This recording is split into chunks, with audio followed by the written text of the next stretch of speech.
महाराज की। आज हम सत्संग साईं चरित्र के माध्यम से साईं बाबा कौन थे और किस जाति में पैदा हुए थे, साईं चरित्र के माध्यम से हम बताएंगे। किस जाति में बाबा पैदा हुए थे इसके बारे में। लोग साईं साईं कहते हैं, लेकिन जो हम लोग के समक्ष साईं चरित्र लिखा है उसी से तो हम अनुमान लगा सकते हैं कि भाई साईं बाबा इस जात के थे।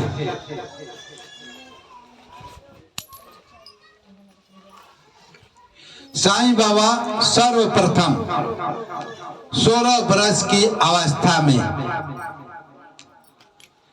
सीधी ग्राम में, महाराष्ट्र के सीधी ग्राम में 16 वर्ष की अवस्था में एक नीम के पेड़ के तले दिखाई दिए, बैठे हुए ध्यान में लीन, समाधि में लीन, और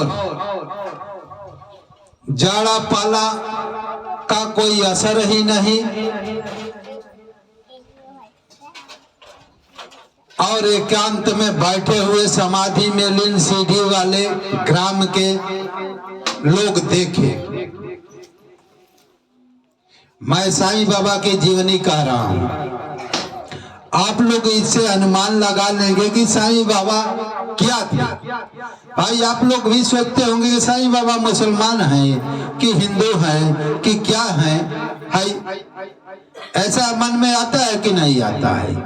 लेकिन आज मैं क्लियर कर दूंगा कि बाबा क्या थे, हिंदू थे कि मुसलमान थे, किस जात के थे, किस जात में पैदा हुए, आज क्लियर करूंगा ये साईं चरित्र के माध्यम से।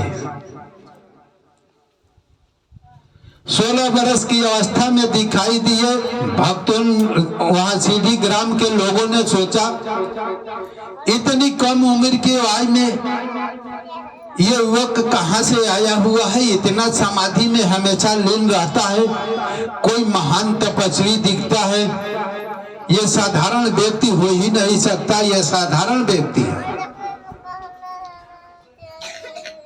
अब लोग तरह तरह का अनुमान लगाने लगे कि भैया ये कहां से आया है, किस जात का है, कैसा है। साईं बाबा उस समय 16 वर्ष की अवस्था में, उस समय अभी इनका नाम साईं बाबा नहीं पड़ा था, सब युवक कहता था। लेकिन 3 वर्ष रहे, 3 वर्ष में बहुत चमत्कार किए, लोग इनको भगवान की तरह पूजने लगे। लेकिन 3 वर्ष के बाद ये अंतर ध्यान हो जाते हैं, 3 वर्ष के बाद 4-5 वर्ष के लिए अंतर ध्यान हो गए साईं बाबा सीधी ग्राम में। अब लोग इनके भक्त छपटाने लगे कि भैया बाबा हम लोग से बिना कहे कहाँ चले गए। लेकिन उनको जो एक माई थी बैजामा, भोजन हमेशा कराती थी, उनको बोले थे सपने में कि माँ मैं आऊंगा, सपने दिखाए, बाजा माँ को सपना दिखाए कि मैं माँ जा रहा हूं, मैं आऊंगा। इतना ही उन सब भक्तों को जो है तीहा मिलता था कि एक दिन बाबा आएंगे। जब आप हाय जिस भगवान की हम पूजा करते हैं अब वो भगवान गायबे हो जाए तो हम असहाय हो जाएंगे कि नहीं हो जाएंगे, हो जाएंगे ना। हमारा रक्षक हमसे दूर हो गया, कहाँ चला गया। लेकिन सपने में अपने भक्त को बैजा माई को कह चुके थे कि मैं आऊंगा, लौट कर फिर आऊंगा, माँ आप घबराना मत। तो बाबा फिर 5 बरस बाद, 4-5 बरस बाद आए।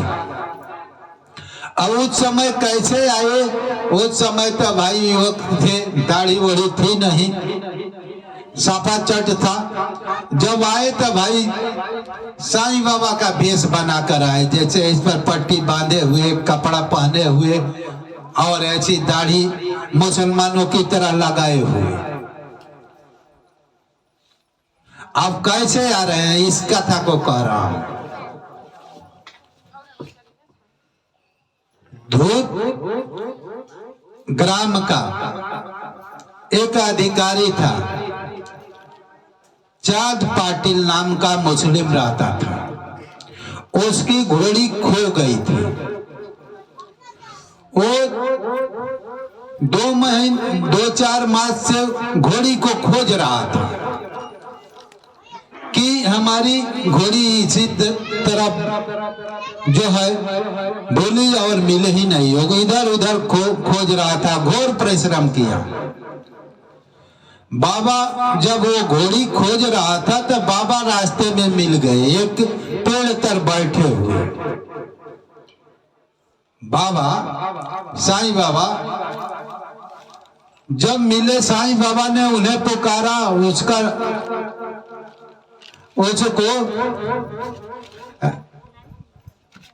नाम पुकार कर चाँद पाटिल को। तो चाँद पाटिल सोचने लगा कि भाई हमारा नाम कैसे जान गया, कोई ये महान फकीर मालूम पड़ता है, ये अंतर्यामी पड़ता है। तब चाँद पाटिल के बुलाया और चाँद पाटिल से पूछा कि भैया आप इस जीन जो है, अपनी घोड़ी का जीन जो होता है, जीन का मतलब समझती हैं, उस जिस पर बैठा जाता है, घोड़ी पर रखा जाता है और घोड़ी पर जो बिस्तरा लगाया जाता है ऊपर बैठने के लिए, उसे जीन कहते हैं। उस जीन को पीठ पर लिए हुए आ रहे हैं और कंपित स्वर में कह रहे हैं, क्या कहूं बाबा, हमारी घोड़ी खो गई है। हम इतने दिन से खोज रहा हूं, मिल ही नहीं रही है। अब बाबा देखिए, बाबा कहते हैं कि थोड़ा इधर भी देखो, नाले के किनारे देखो। और नाले के किनारे गया तो घोड़ी मिल गई। अब वो सोचने लगा कि भाई साधारण फकीर नहीं है। जब वो आया था तो बाबा चिलम बना रहे थे। चिलम समझती हैं, बाबा चिलम पीते थे,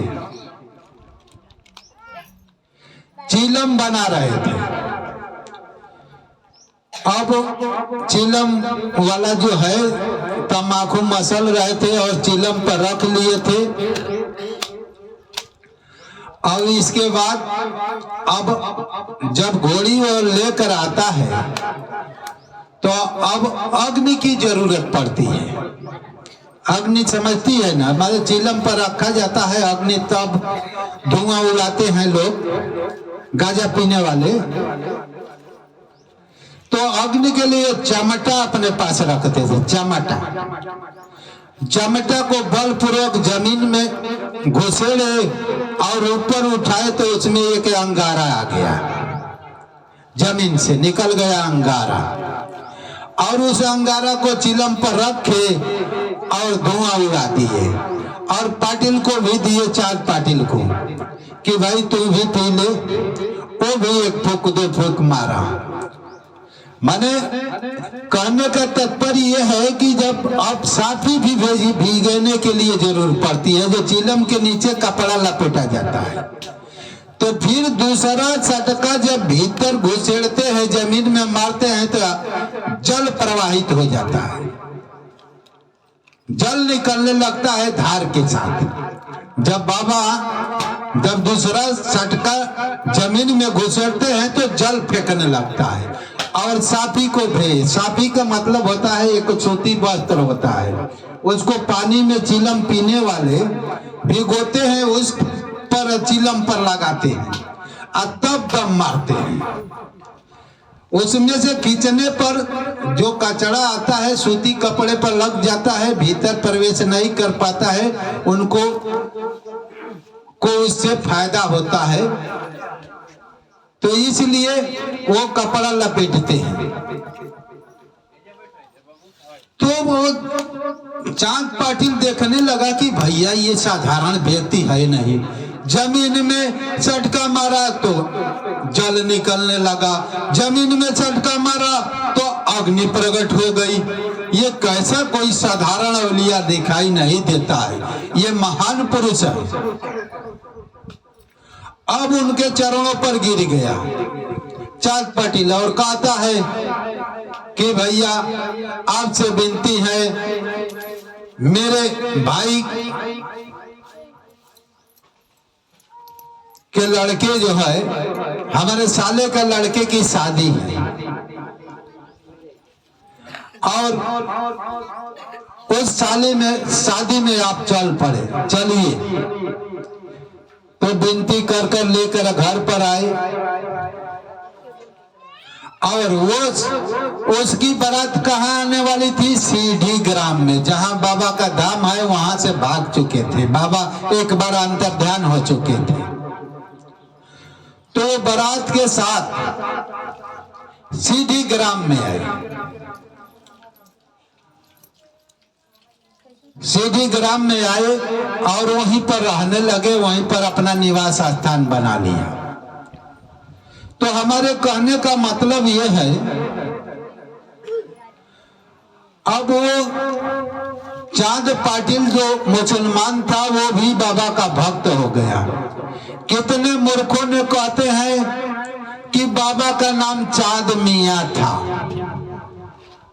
मैं नेट पर देखता हूं, अफवाह उड़ाने के लिए। हम सब साईं भक्त हैं, हम लोग डरने वाले नहीं है, उन मूर्खों से हम लोग डरने वाले नहीं है कि बाबा मुसलमान थे। चांद मियां नाम था। अब लोग मियां की पूजा कर रहे हैं।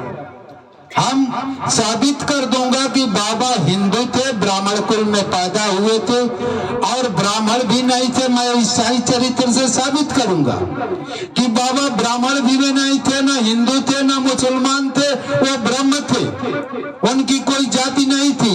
ये भी साबित करके मैं अभी दिखाऊंगा। इसलिए साईं चरित्र के माध्यम से मैं कह रहा हूं।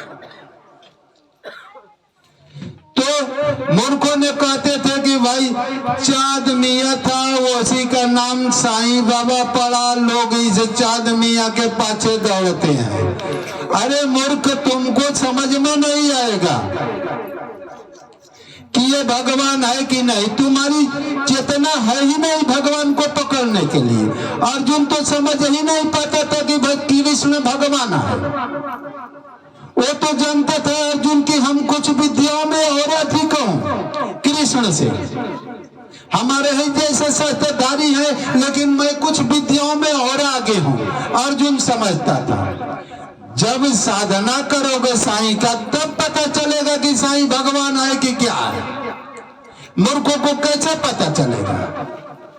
चांद मियां है। देखिए, वो चांद पाटिल के ब्रात में सीढ़ी आए थे, इसलिए वो चांद मियां कहते हैं, अफवाह फैलाते हैं। लेकिन साईं भक्त कभी पाछे दगिंग होने वाला नहीं है। साईं बाबा का भक्त खरी कसौटी पर चलता है और पर ब्रह्म परमात्मा को प्राप्त कर लेता है। अब आगे देखिए, अब साईं चरित्र से मैं बताऊंगा। साईं चरित्र से आप शुरुआत कीजिए। बोलिए सदगुरु साईनाथ महाराज की जय।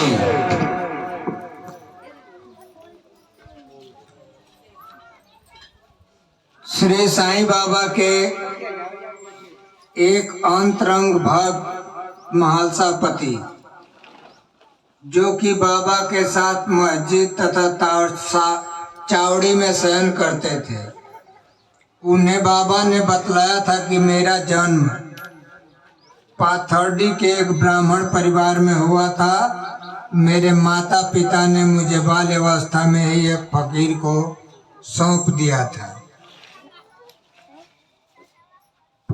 देखिए, साईं चरित्र से, साईं चरित्र में लिखा हुआ है। मूर्खों ने क्या कह रहे हैं कि उसका चांद मियां नाम था। देखिए, अभी साईं चरित्र से बता रहे हैं कि एक ब्राह्मण कुल में पैदा हुए थे।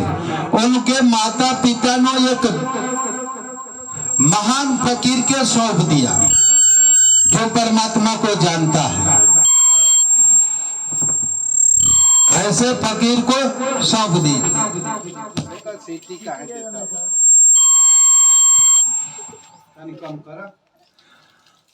तो ब्राह्मण कुल में पैदा हुआ था।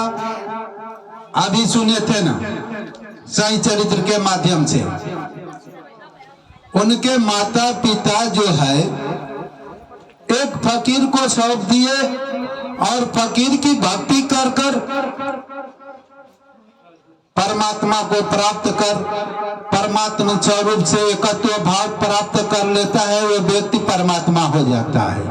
जैसे नदी समुद्र से मिलकर समुद्र हो जाती है, एक आकार हो जाती है, उसी तरह से बाबा भी समुद्रवत हो गए, परमात्मा से मिलकर परमात्मा हो गए।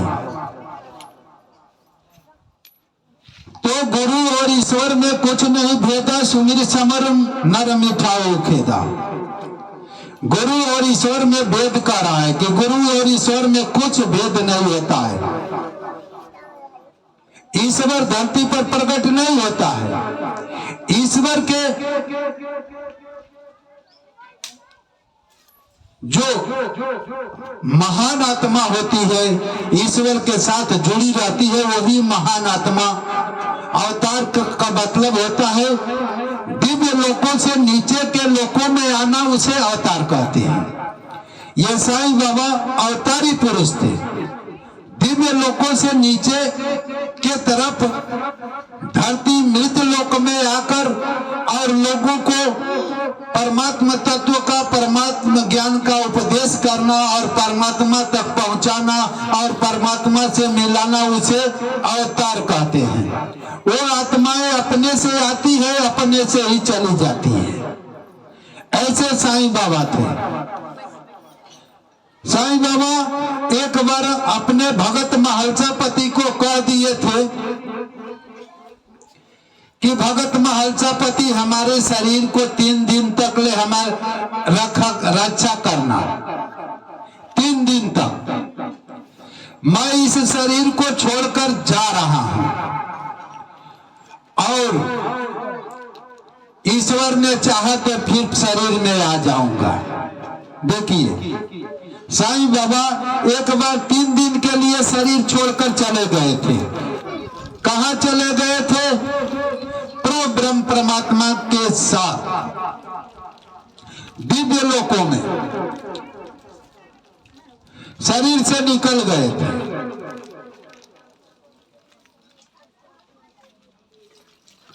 दिव्य लोक कौन है? आपकी आत्मा ही दिव्य लोक है। ऐसा नहीं है कि दिव्य लोक कहीं आकाश में बना है और हम वहां जाएंगे। आपके भीतर ही सारा लोक है।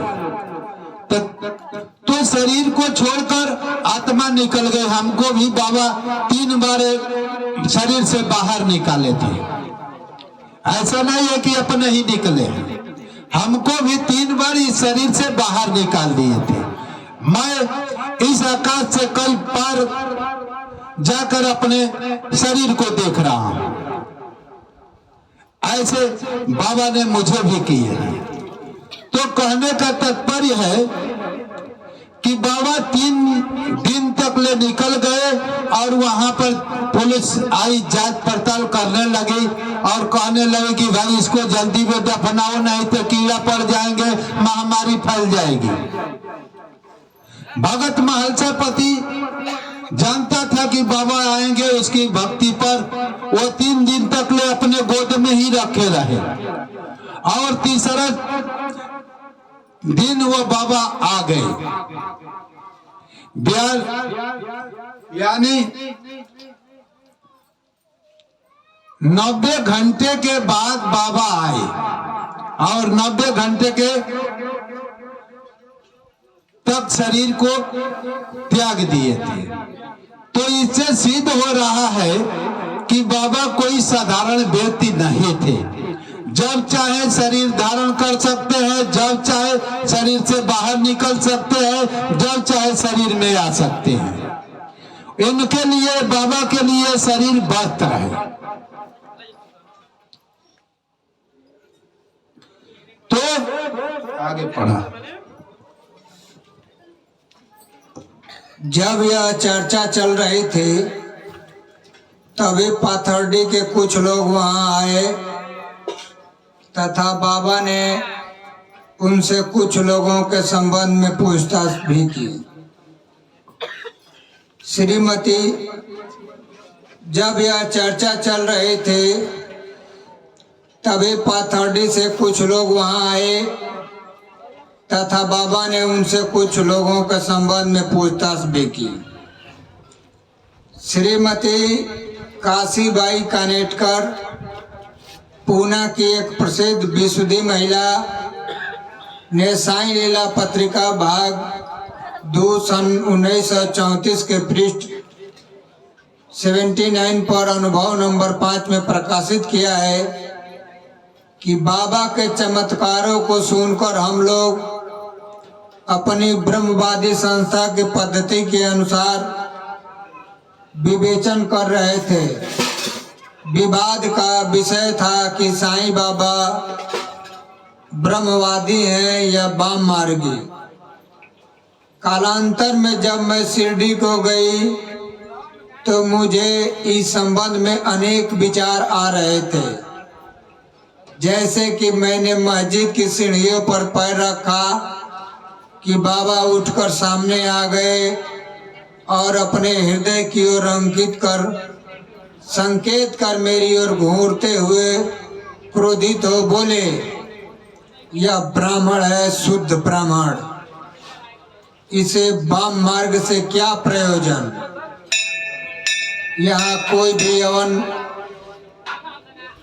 प्रवेश करने का दुस्साहस नहीं कर सकता और न ही वह करे। पुनः अपने हृदय की ओर इंगित करते हुए बोले,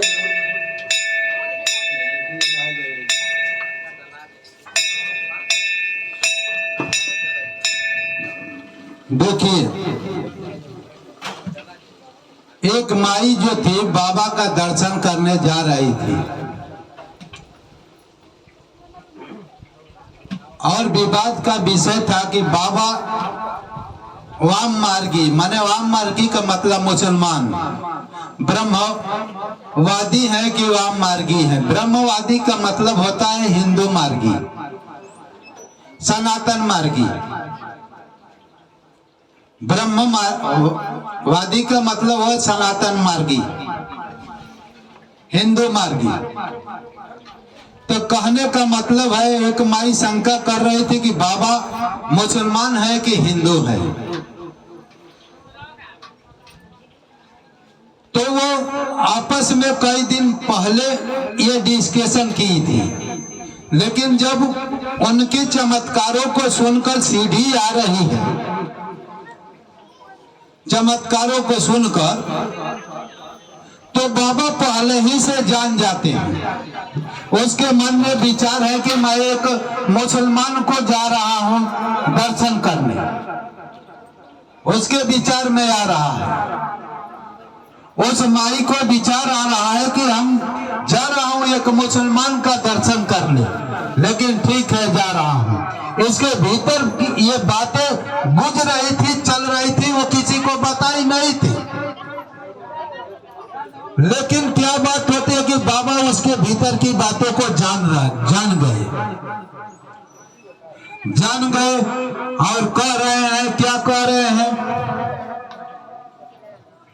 यह मस्जिद है, यह ब्राह्मण है, यह ब्राह्मण की मस्जिद है, इसको कोई वाम मार्गी का छाया पड़ने ही नहीं देगा, वाम मार्गी की मुसलमानों का छाया पड़ने नहीं देगा।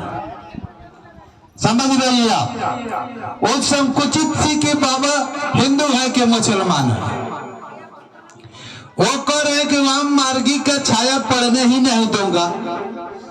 अब आप सब ये आरोप लगा सकती है बाबा के लिए कि बाबा का तो उस समय भक्त मुसलमान भी थे, ऐसा आरोप लगा सकती है नहीं, और हिंदू भी थे। लेकिन ये तो बाबा झूठ बोल रहे हैं कि मैं कोई वाम मार्गी को छाया पड़ने ही ना, मैं कोई मुसलमान को यहाँ छाया पड़ने ही नहीं दूंगा। ये झूठ सरासर हुआ कि नहीं हुआ?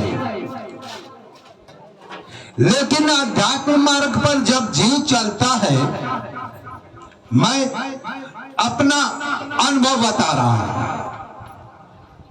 जब परमात्मा की ओर जीव जब चलता है परमात्मा की प्राप्ति के लिए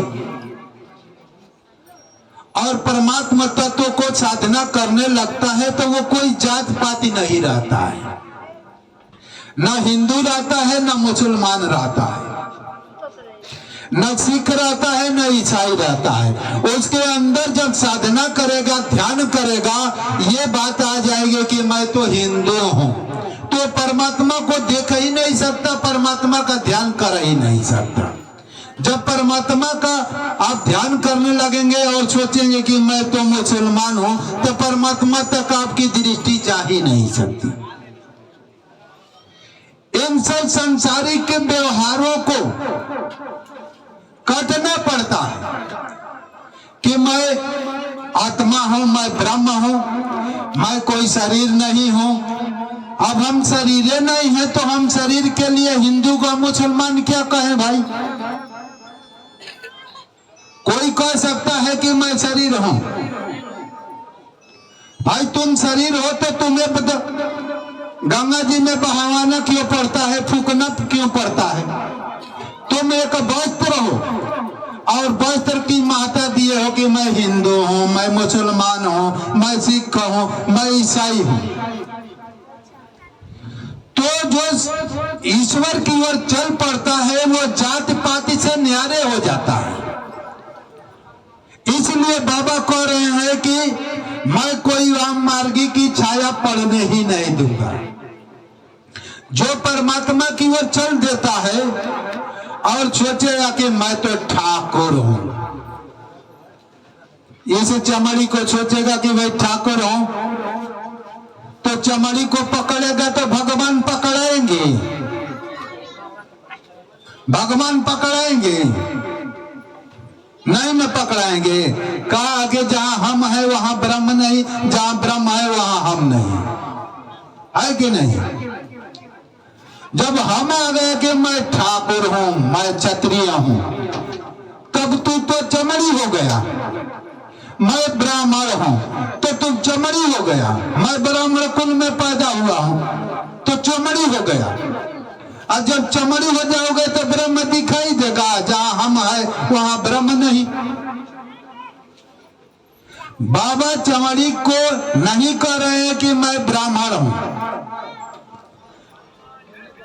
चमड़ी को नहीं कह रहे हैं कि ये ब्राह्मण है, आगे चलकर ये इसमें मिलेगा कि मैं लाखों लाखों मनुष्यों का पथ प्रदर्शन कर सकता हूं,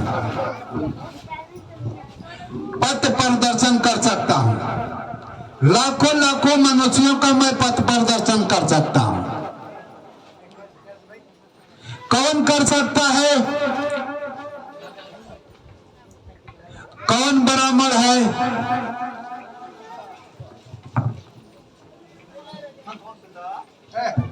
तो हम लोग का झूठा उकन का है कुल खड़ा रहेला जमा के कुल हटावा होनी जाए तो हम लोग काहे कतन के रहवा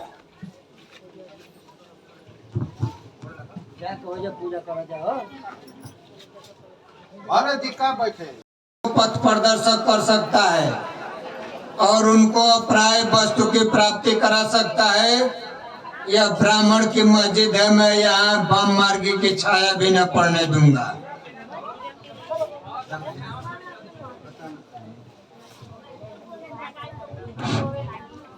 देखिए बाबा क्या कर रहे हैं, यह ब्राह्मण की मस्जिद है, कोई वाम मार्गी का छाया पड़ने भी नहीं दूंगा, कहने का तात्पर्य है।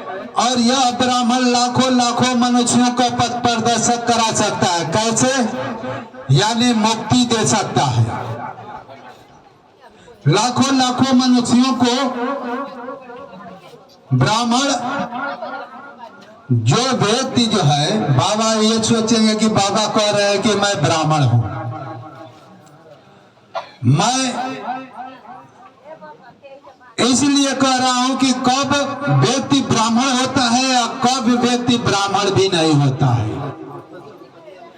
इस बात को भी मैं कह रहा हूं। साधना की एक स्थिति होती है कि वो ब्राह्मण को भी उल्लंघन कर कर परम नैष्कर्म्य स्थिति पा लेता है, जहां ब्राह्मण भी नहीं रहता न क्षत्रिय रहता है। वो परम नैष्कर्म्य स्थिति का मतलब है वो आत्मा में स्थिति पा लेता है। आत्मा न ब्राह्मण है, न क्षत्रिय है, न वैश्य है, न शूद्र है। लेकिन हम लोगों के लिए वही व्यक्ति जो है ज्ञान देता है, उस परमात्मा तक मिलाने की क्षमता रखता है, तो वही हमारे लिए ब्राह्मण है। वही व्यक्ति जो है सदगुरु ही हमारे लिए ब्राह्मण है। और जब जीव जो है सदगुरु की भक्ति करने लगता है तो कहां पहुंचा देता है? जहां वो बैठा रहता है, ना जहां ब्राह्मण है, ना क्षत्रिय है, ना वैश्य है, ना शूद्र है। आत्मा में स्थिति दिला देता है, परमात्मा में स्थिति दिला देता है, तो वो ब्राह्मण क्षत्रिय और वैश्य शूद्रों को उल्लंघन कर जाता है। बोलिए सदगुरु साईनाथ महाराज